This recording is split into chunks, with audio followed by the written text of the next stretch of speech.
महानगरपालिकेची निवडणूक आता काही दिवसांवरती आहे आणि आज उमेदवारी अर्ज भरण्याचा शेवटचा दिवस आहे। संध्याकाळी 5 वाजेपर्यंत या ठिकाणी उमेदवारी अर्ज दाखल करायचा आहे आणि आपल्यासोबत आता माजी नगरसेविका हर्षिता नार्वेकर आहेत। आपण थेट त्यांच्याशी बोलूया। ताई, आज शेवटचा दिवस आहे अर्ज भरण्याचा आणि आज तुम्ही अर्ज भरण्यासाठी जातात, काय सांगा? पहिली गोष्ट तर आम्ही आमचे पार्टी नेतृत्व आम्ही भाजपाचे वरिष्ठ आपले माननीय मुख्यमंत्री देवेंद्र फडणवीसजी त्यांचे आभार मानते। आपले मुंबई अध्यक्ष अमित साटमजी आहे त्यांचे आभार मानते। ते आम्हाला ते संधी दिली आहे आणि आम्हाला योग्य आणि सक्षम त्यांना वाटलं की आम्ही सक्षम आहोत हे करायला, म्हणून त्यांच्यासाठी त्यांचे आभार। आणि आता आम्ही पॉझिटिव्ह आहोत, कारण बघा तुम्ही आता बघणार अर्ध्या तासात किती इकडे गर्दी जमते आणि आमचं काय इकडे आमच्यासोबत लोक किती प्रतिसाद देत आहेत तुम्हाला स्वतः बघायला मिळेल। आपल्यासमोर आता एक मोठं आव्हान असणार आहे। आपला मतदारसंघ हा बदलला गेला आहे, कशा प्रकारे त्याला एक मतदारसंघ बदलला गेला आहे, पण ते हे कोल्हापूरच आहे, एवॉर्डमध्येच आहे।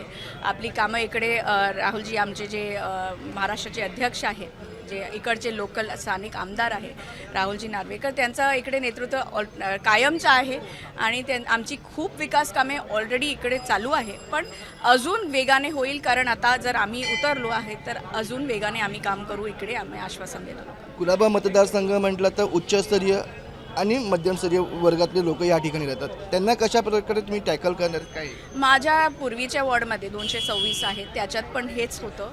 आमचे एकदम उंच इंडस्ट्रियलिस्टपासून सगळ्यात लो राईजमधले पण लोक होती, पण कसं त्यांचा समावेश, कसं त्यांची इंटरेस्ट करायला पाहिजे, कसं ह्यांचं हेल्थ, सॅनिटेशन, पाणी कसं सगळ्यांना जे लिगल कनेक्शन्स आहे सगळं त्यांना कसं द्यायचं ते आम्ही काम केलेलं आहे। आणि तसंच हायराईजचे रेसिडेंट्स पण सुशिक्षित म्हणजे कॅन्डिडेट मिळाल्यावर कसं त्यांच्यासोबत काम करायचं ते पण आमचं चांगलं आहे। त्यांच्या पेडेस्ट्रियनायझेशनचे मुद्दे, वृक्षरोपण, मेट्रोचा मुद्दा होता, सगळी मी ऑलरेडी करून आले आहे, तर मी नवीन नाही आहे। 9 वर्ष आम्ही सतत काम केलं आहे लोकांसाठी, तर तसं काही प्रॉब्लेम होणार नाही।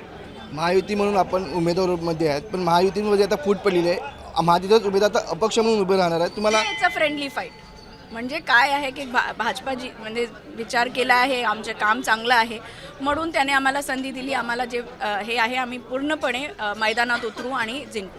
पण एक विरोधक आता मोठ्या प्रमाणात आक्रमक झाले, म्हणजे एकाच घराण्यातून 3 जणांना उमेदवारी या ठिकाणी देण्यात आलेली आहे, त्यावरून आता वाद होते। आरोप करणं त्यांचं हेच काम असतं, कारण कामावर बल त्यांचं नसतो, भर नसतो, ते कामावर जिंकून येत नाही, आम्ही कामाच्या बलने येतो, म्हणून आम्हाला लोकांचा प्रतिसाद आहे। आमची जे विकास कामे करायची आहेत, जे राहिलेली आहे, तुम्ही स्वतः बघाल की खूप करण्यासारखं आहे, ते आम्ही करून दाखवू, ह्याच्या मनात विश्वास घेऊन आम्ही पुढे चाललो आहे। काय पुढचा विकास घेऊन तुम्ही नागरिकांसमोर आव्हान ठेवणार? पेडेस्ट्रियनायझेशन आहे, ट्रॅफिक आणि पार्किंगचे रहिवाशांचे खूप मुद्दे आहेत, त्याचा कसा उपाययोजना करू शकतो, आणि आपले जे हॉकिंग झोन्स करणं आपल्या TVC प्रॉब्लेम आहे खूप वर्षापासून, कारण BMC नाही झाली आहे, ते आपण मुद्दे तिकडे राबवू। आणि आपले क्लायमेट रेझिलियन्सचे मुद्दे आहे, म्हणजे AQI वाढला आहे, त्याच्यासाठी काय वृक्षरोपण करायचं असेल, बाकी असले पेडेस्ट्रियनायझेशन खूप राहील, कारण इकडे खूप फुटफॉल असतो, तर ते मुद्दा खूप मोठा आहे आपल्या लोकांसाठी।